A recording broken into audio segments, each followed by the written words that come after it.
The bottom line is a leader's job is not to make perfect decision. That's good news for all the leaders, all the leaders out there. It's to make a clear one. So I think that's important that we don't have to be perfect, because sometimes a leader also can get really bogged down in making a decision because you think, I'm going to make the wrong one. And so we just have to make decisions, clear ones, submitted to the Lord, and then lead people forward with conviction and humility. Welcome to When She Serves, thoughtful conversations that encourage and equip women who serve Christ and seek to lead well. We're so glad you're here.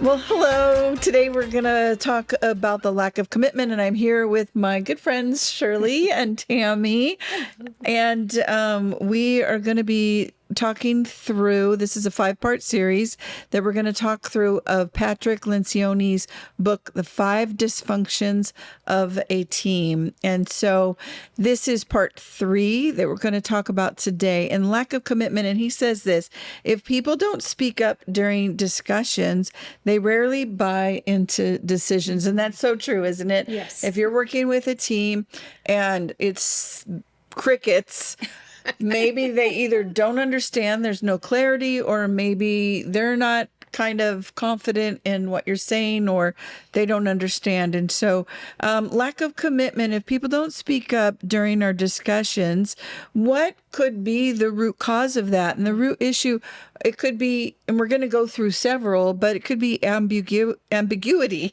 Say that 3 times fast.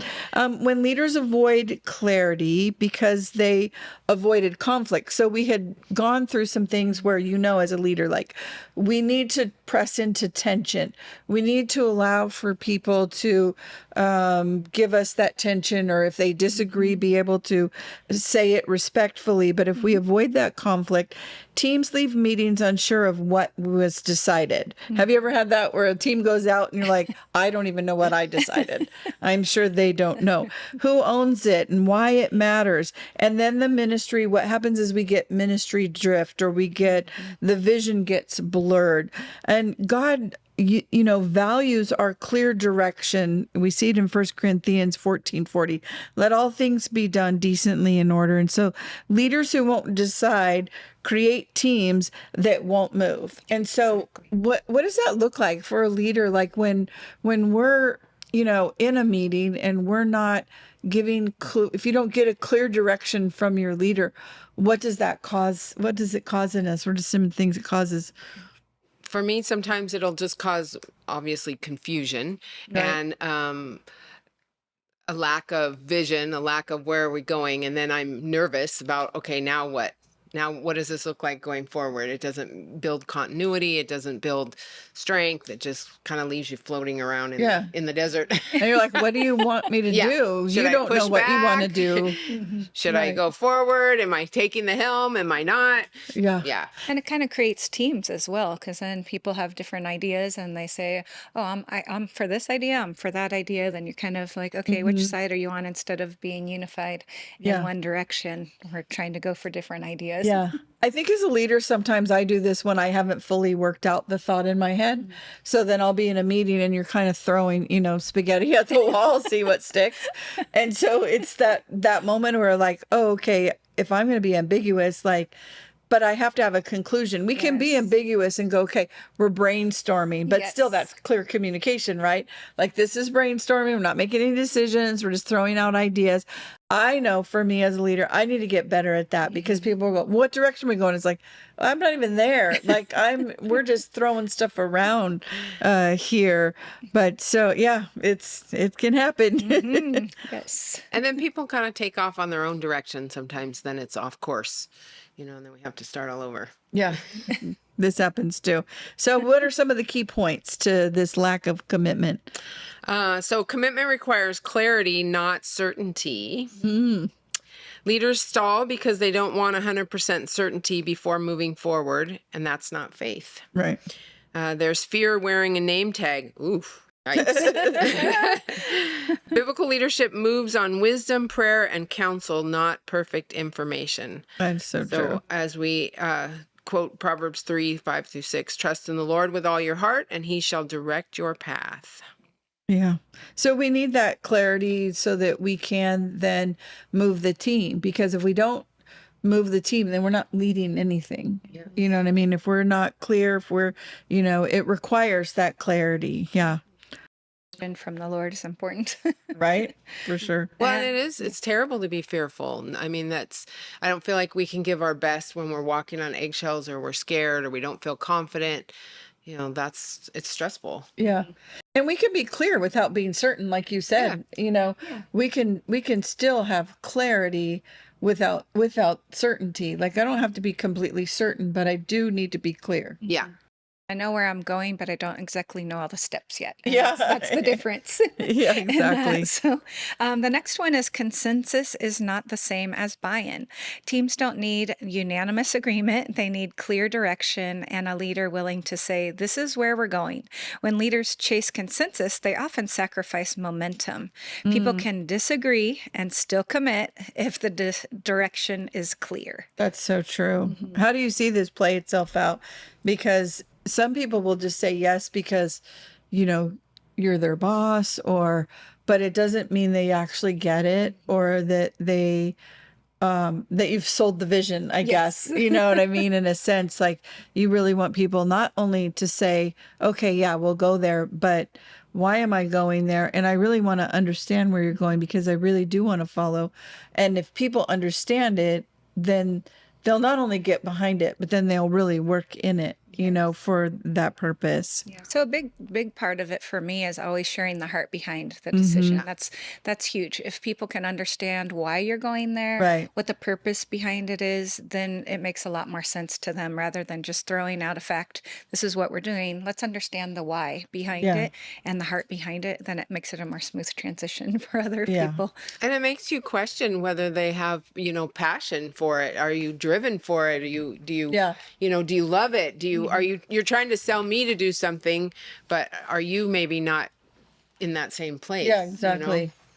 Exactly. Well, a third one is that ambiguity is a commitment killer. So how would this one play itself out? Vague vision produces hesitant followers. Have you found that as a leader? If I don't have my vision sort of worked out, then they're hesitant, because they're like, okay, what you just explained, I don't like, if I'm a visionary and I'm cutting a path for people to go down, and then it's like, all you see is forest, and you're like, well, where are you going? Well, maybe over there. We might go there. Then people are like, well, I'm not walking in the woods if you don't know where you're going, because then we're going to get lost. Exactly. Yeah, Exactly. exactly that. So I don't want to get lost in your leadership. I want you to go, this is where we're going. Now, sometimes as a leader, I know where we're going to end up, and I know how I think we're going to go, but there might be a few detours. People aren't scared of that. Sure. People are scared of, you're taking me into a wilderness and you don't know where you're going. Yes. So that can produce hesitant followers. When leaders don't clearly define priorities, timelines, and expectations, and we're all convicted right about now, people feel the gaps and they'll fill them with assumptions, or worse, passivity.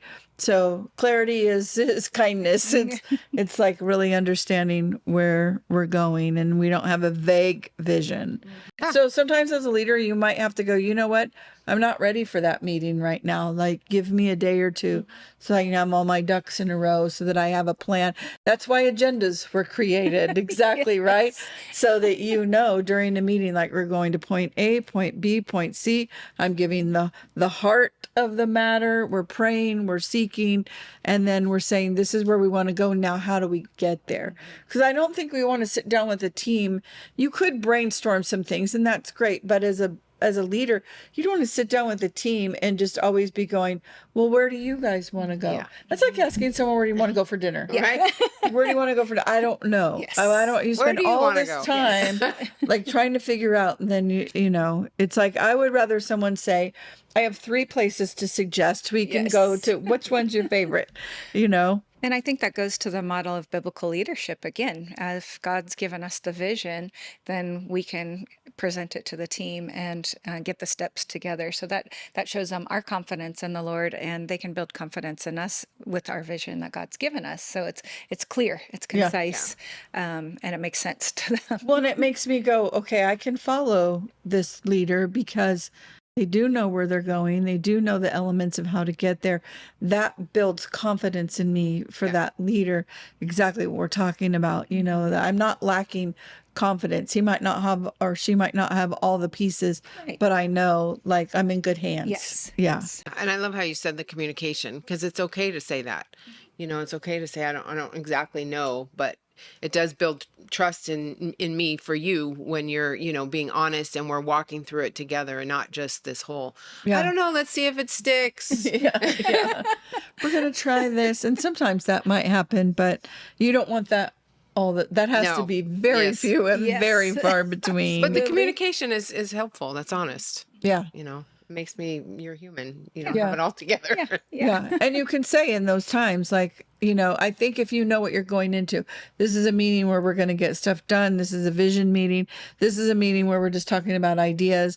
This is a meeting where we don't know, we're just going to brainstorm. And Right. those are great meetings Yeah. and all needful, but people have to know what they're entering into. Right. Point. Okay. Spiritualizing delay is still delay. So Like, I need more time to Let's pray about it. It can be genuine, or it can be a stall tactic. Prayer should lead to obedience, not endless discussion. Agreed. At some Yes. point, leaders must say, we've prayed, now we walk. Yes. I totally agree with that. I think that, I think we should just be honest and upfront. If we're delayed or we don't have all the pieces right, then we should just own that and just say, you know what, I'm coming into this meeting unprepared. So bear with me, or maybe we should put this meeting off. Yeah. But spiritualizing it, I will say on the genuine side of that, there have been times where people, you're in a church where maybe you have people waiting on a decision that you're making, or they like, I need that information so that I can do my Yes. job. And there are times when it's really like, God hasn't given me that yet. If it's a spiritual aspect, there are times when it's like, I don't know what to tell you. God hasn't, like, I can't make something up. Yeah. So God hasn't delivered that piece yet, but his timing is always perfect. So they'll be fine. Yes. Or Absolutely. if, he gives you a change in the, things that you've prayed about, Yeah. you still, it's fine. It's great. Yeah. It's just knowing that we're sold and the Lord's in this, and now we're going to roll Yeah. forward. Yes. Well, and for some people listening and maybe in women's ministry, you're doing conferences and events, and sometimes or a retreat, you need the feel of the room. You need to see like, what is God doing in here? And so there's that moment where you're like, okay, we have this on the schedule, but God's doing this, and we're going to follow him, and to have leaders that will say, okay, we're going to go there. I trust you. I have the confidence in you that I know that where you're going is where God is. And so you have to have that freedom too. Yeah. You need Yeah. to let the Holy Spirit lead. It's really important because Yeah. we can shut that down easy because we're stuck on an agenda. But if Right. we let the Holy Spirit lead, it's going to be a much more fruitful meeting. And if we're just focused on our Yeah. agenda. Well, and you don't want to miss things. You don't want to miss what the Lord has. You do not want to miss what the Lord is doing. Yeah, for sure. Okay, so the next one is commitment builds confidence, not the other way around. So leaders often think confidence produces commitment. Basically, it's usually the opposite. As leaders step forward in obedience, confidence follows. Faith muscles grow by use, not by theory. Yeah. And that's true, Lord. We are talking about already talking about being confident in a leader. And so, what it says, often think confidence produces commitment. But really, when your leader's committed to the cause, committed to the vision, committed to the mission, the critical mission of sharing the gospel, then that does breed confidence because you understand their mission. So even if, they might be off in a moment or delayed in a moment, you still have that confidence and like, I know the North Star. I know where we're headed. And confidence is built too by communication, obviously. So Mm-hmm. as they understand, we're listening to them. We're not a dictatorship. We're not making it all. We want the Right. collective conversation, and Yeah. so that builds confidence in knowing, hey, if someone has something they want to discuss or shoot holes in an idea, let's talk about it. It's my idea. This is where there's no discussion. We want to hear. This is part of it, but also at the same time relegating to the vision the Lord's given us if it isn't within the vision, Yeah. some of those suggestions. I think it's important too that we learn our leaders and we understand how they kind of think, and the way they communicate, and being open-minded to those things, so that we are hearing them and maybe the intent of they have, just because maybe Mm-hmm. it's not exactly how we process things, but just knowing their structure, knowing how they think, having confidence in them as you continue to have meetings and perform jobs together, just knowing that we're all different, Yes. you know. That's so true. I think too, when your leaders are committed, then I think the followers, that builds confidence too. When Yes. you know that Absolutely. not only committed to following the Lord, obviously we're talking about that being spirit led, but just committed overall. Like they're the ones, they're showing up at the meetings. Like you can sense when people are into the mission or not. Yes, You know what I mean? Like absolutely. you can sense when it's like we're in the trenches and we're together and we're going forward and we're gonna, like Ted says, drive this thing like you stole it. But you know what I mean? Like we're gonna do the work, and you see that commitment in people, and that does build confidence, because you're like, Absolutely. they care about this. They're not just leading it. They don't just have a job. Like they actually really care about this. Yeah. That And you're goes a long listening. way. They felt heard, they felt listened to, they feel like their opinion matters, that they can bring something to the table. When Yeah. I think sometimes for me, when there's that silence that happens in a meeting, it reminds me, okay, what am I not doing for them? Yeah. They don't feel comfortable, or now I feel intimidated. Yeah. Yeah. Are they checked out? Are they hungry? Are they waiting for lunch? Yeah. What's happening here? Well, this goes right into the next key point, which is uncommitted leaders create anxious teams. So if you're not committed, I don't want to follow you if you're not committed, because that means to me like this is a secondary issue to you, or this is something, yeah, you're doing for a paycheck, or like I need to see. If you haven't bought in, how can I buy in? Yeah. I need to see that this is your heart. It's not just, a job or a duty or or something that you've been assigned. I want to know that like you're going and it's for the Lord. Like, and once I get that, then I'm like, okay, I remember when Ted came to me and said he was leaving our last church to come and plant this one. Like, I just knew that the Lord, I was like, you need to tell me, like, you've heard from the Lord and you're going. Once I know you're going towards the Lord, I'll follow you anywhere. I'm in. But yeah, I'm in. So when leaders waffle, teams wobble.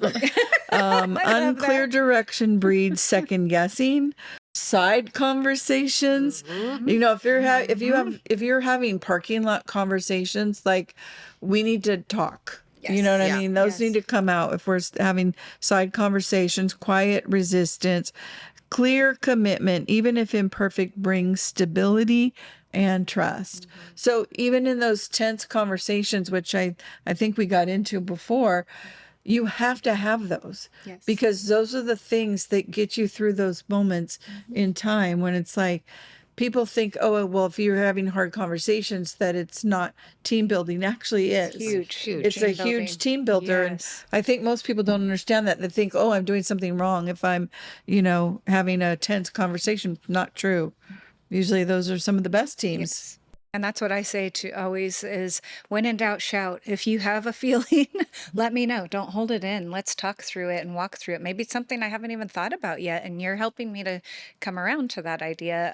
But also being clear in that and helping them not to be anxious, because there's some things when you're trying something new, people are like, I don't know, I've never done this before. And so we're reading them as well. They're feeling anxious. If I'm like, well, I'm not sure either, then we definitely lost commitment in the room. But hearing what is causing you anxiety, what are you nervous about? Yeah. I've done lots of things in ministry that was out of even my box, and I'm pretty OCD, and so there's a lot of things I like specific ways. But when God leads me to go off on a whole different arena, I'm like, "Are you sure, Lord?" But I have those quiet conversations with Him, and then I lead the team, and I pretend like I know how this is Fake going to it go. till you make it. Exactly. But God will build up the confidence in them and me, and we can work through it together. But it's important for them to have that commitment and know that we're not being anxious about it, so we don't want to spread that germ Anxiety. But I think if you see people on your team that are uncommitted, as a leader, I need to figure out why. What's the tension? Is it because they feel under-equipped? Is it because I haven't provided the right training? Is it because they are scared, or they have it's like more vulnerability or self-consciousness, or they're feeling inadequate, something like that? Or is it because they disagree with me and then I haven't really fully explained my mission or my vision? So what is it in the room? And it could be a couple different things going on. Or I might see someone and say, you seem to have an issue with that. What was it? Just so that I can get the information. The bottom line is, a leader's job is not to make perfect decision. That's good news for all the leaders, all the leaders out there. It's to make a clear one. So I think that's important, that we don't have to be perfect, because sometimes a leader also can get really bogged down in making a decision because you think, I'm going to make the wrong one. And so we just have to make decisions, clear ones, submitted to the Lord, and then lead people forward with conviction and humility. Like, yes, and as you do that and you get some reps with the Lord, you're like, okay, I did hear from the Lord. This was the direction we were supposed to go into, and I'm gonna go. I just had a situation here when she serves with dealing with women in teaching in the pulpit, and it's a very controversial subject, and so, and I think it's good to note that there are godly people, really great godly people on all sides of the argument, but I felt like for our leadership team, like at some point we have to take some stand. And so we ended up making a policy for our leadership team that we wouldn't teach during the main gathering of the elders and pastors.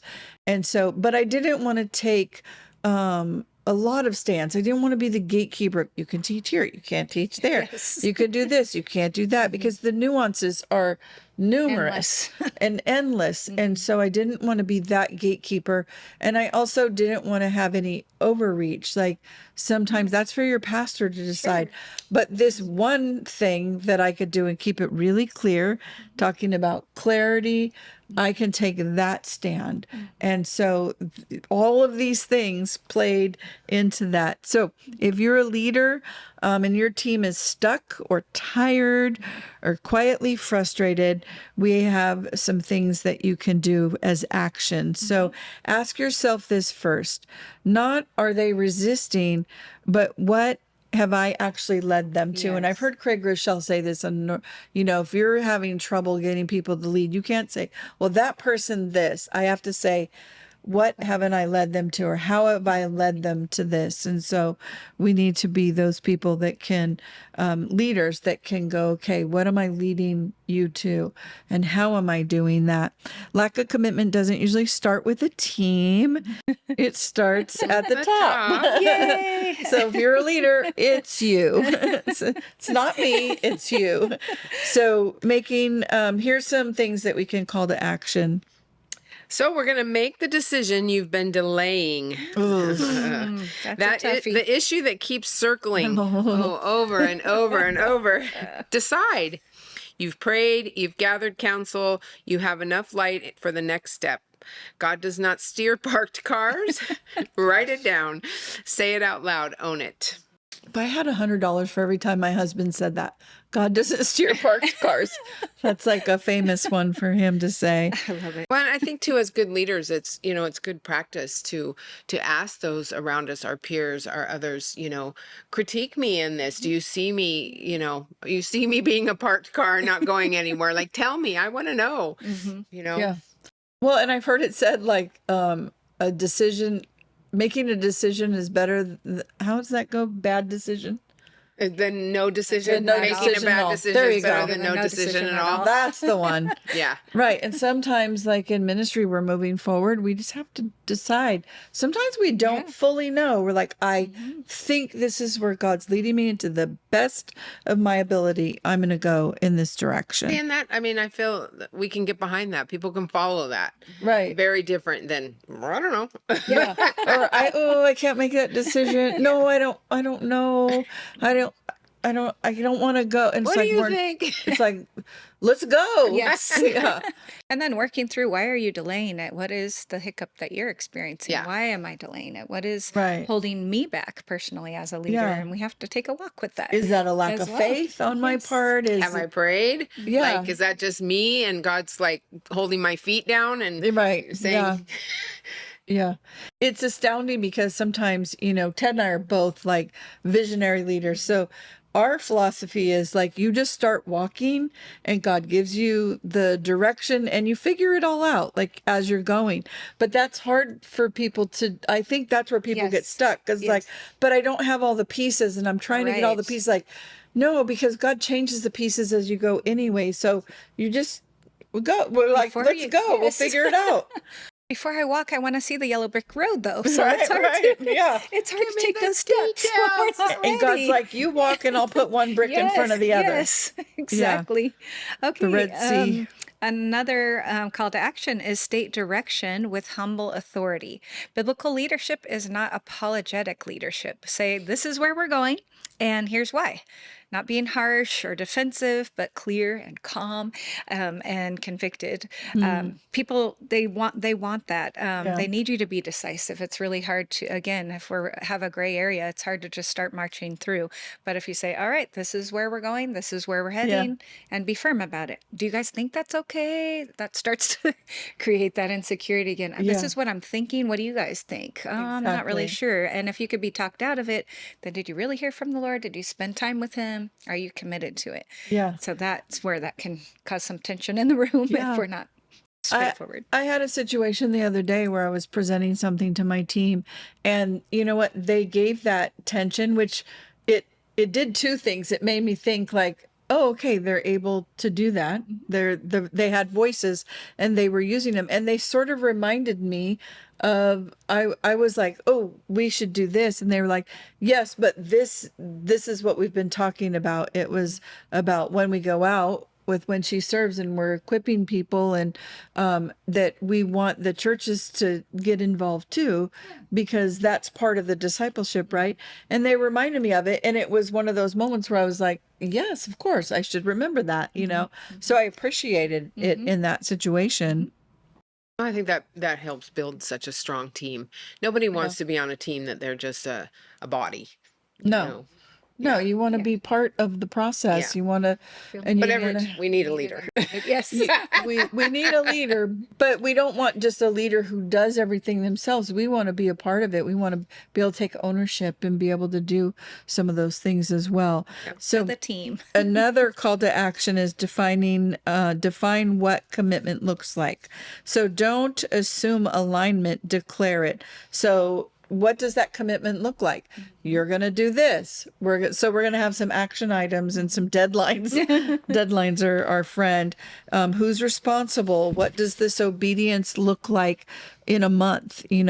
What does it look like this month? When will you revisit the decision?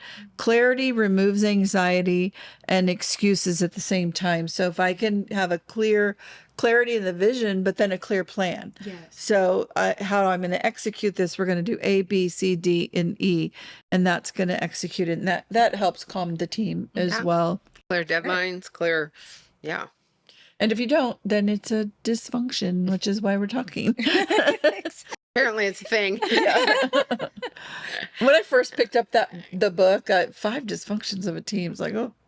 I don't want to. I don't want to know that. Take a peek. But it's been super, super helpful. So get the book. Absolutely. Okay, let's invite dissent, then close the door. Create space for honest input before the decision. Wow. So I good. love that. Yeah. Afterwards, shut the door on endless debate. Absolutely. Unity after the decision honors Christ more than perpetual discussion ever will. That's so good. There's a scene, I think it's in Moneyball, and the guy says yes, and he hangs up the phone and he's like, "What are you doing?" And he says something to the effect of like, "You hang up as soon as they say yes." This reminds me of further this. Like, discussion. everybody's on the same page. Done. Hang up the phone. We're going. Love it. So some things you can say would be like, here is where we are going to go from here. The path forward is, we will go in the direction. Do not say things like, I think the best decision is, we will try, maybe we should, let all things be done decently and in order, 1 Corinthians 14:4 says. Yeah. Yeah. So these are like just speaking strategies in general. You know, when you're speaking to someone, you're saying like, "Look, here's where we're going. You're gonna love it.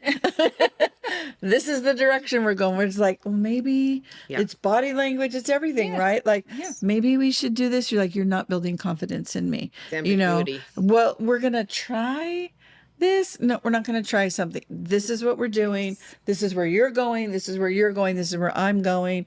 We're working as a team. That is, I mean, just even our language and our tone is builds confidence. And I think a lot of that also builds on if we are feeling the confidence ourselves. And if we don't have the confidence ourselves, we start waffling around, and then people don't know what to say, to expect. But it's also important for us to see maybe they're not in their gifting.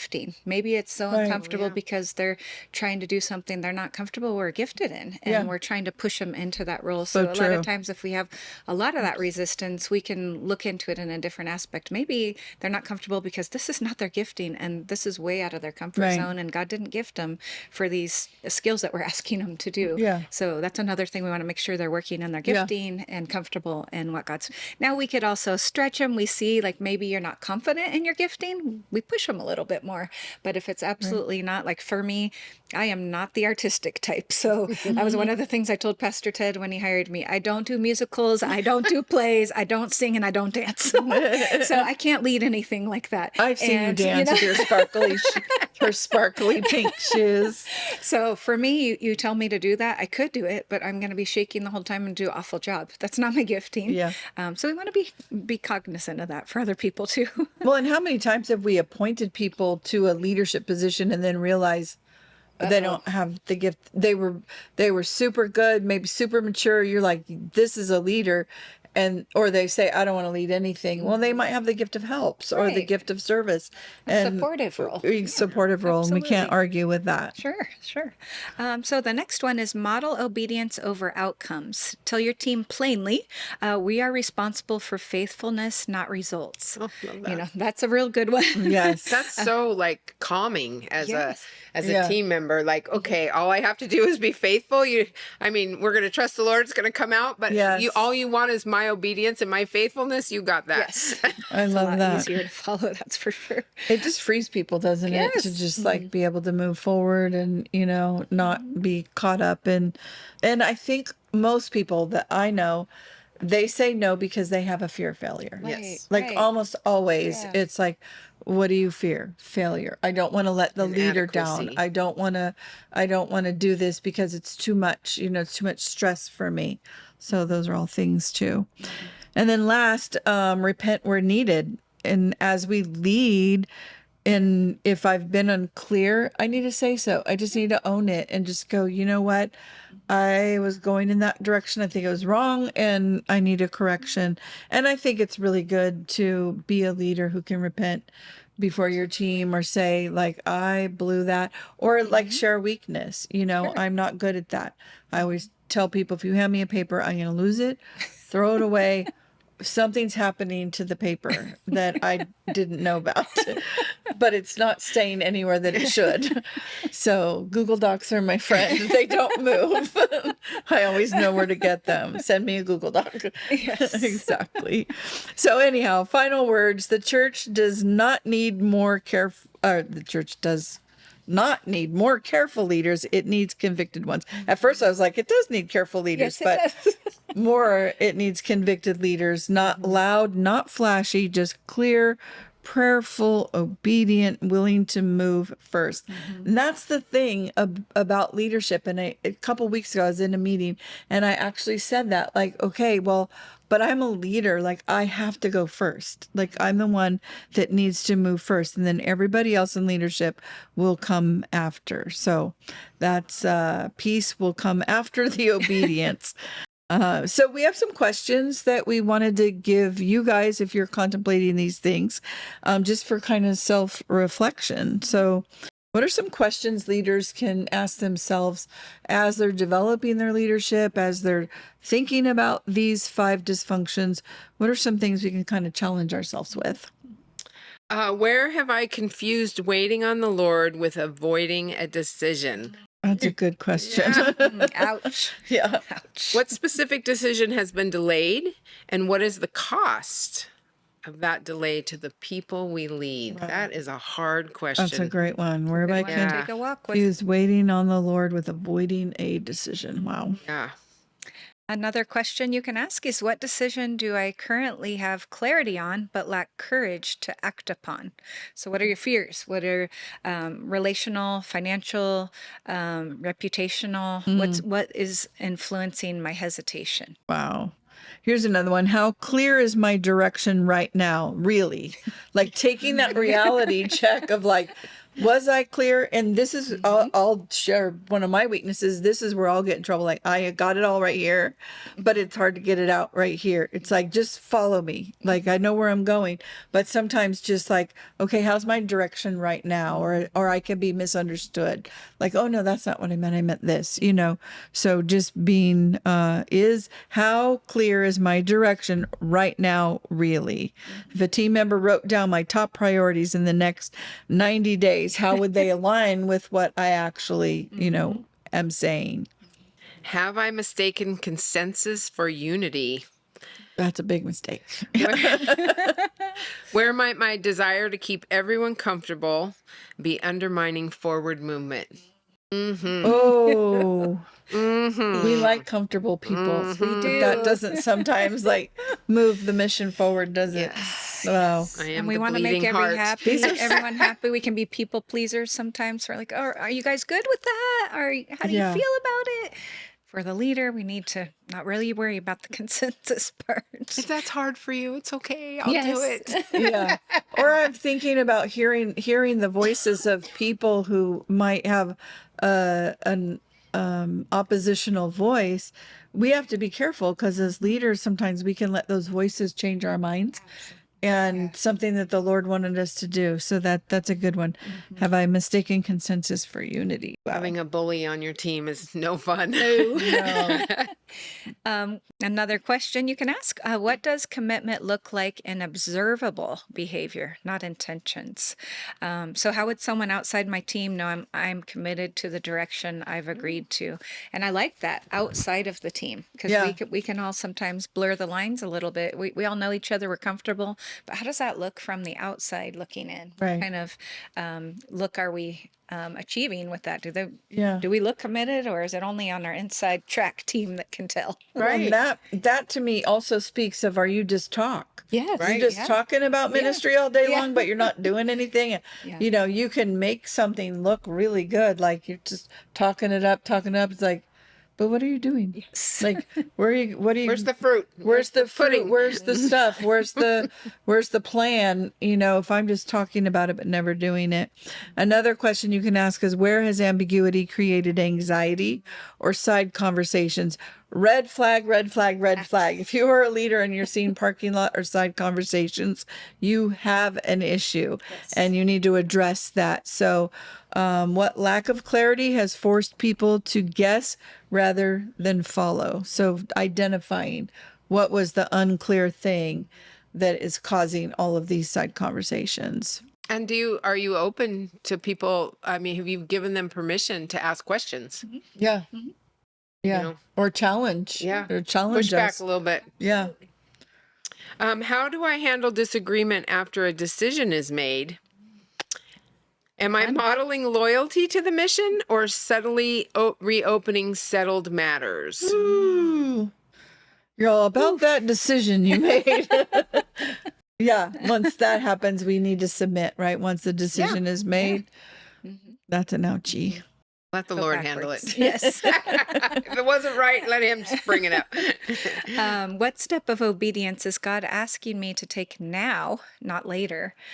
So what would faithfulness look like in the next 30 days, even if outcomes remain uncertain? Well, and these are good for just a leader in planning. Like, okay, I've talked about this. I want to do this. And we have seen leaders, like they can talk about things for years. I'm going to do this. And then in their mind, it's like they've done it instead of like executing. So, okay, I've made this decision. What does that look like in the next 30 days? What are some action items I need to take? What are some deadlines I need to meet? You know, things that you just wouldn't, I'm going to make this policy or I'm going to do this procedure. Okay, when? You know, how am I going to get those things done? Because everybody's busy and you can just put it off, and it's like, oh yeah, I was going to write that book 3 years ago, or I was going to do that ministry 2 years ago. I was going to, and we see this. So it does happen. But I hope that has been helpful to you guys. It's our joy and honor and privilege to help equip the body of Christ. And so until next time. Thank you. Bye. Thanks for joining us today on When She Serves. Follow us on Instagram and Facebook and go to whensheserves.com for our conferences, resources, and cohorts for women in ministry. Until next time, keep serving Christ and leading well.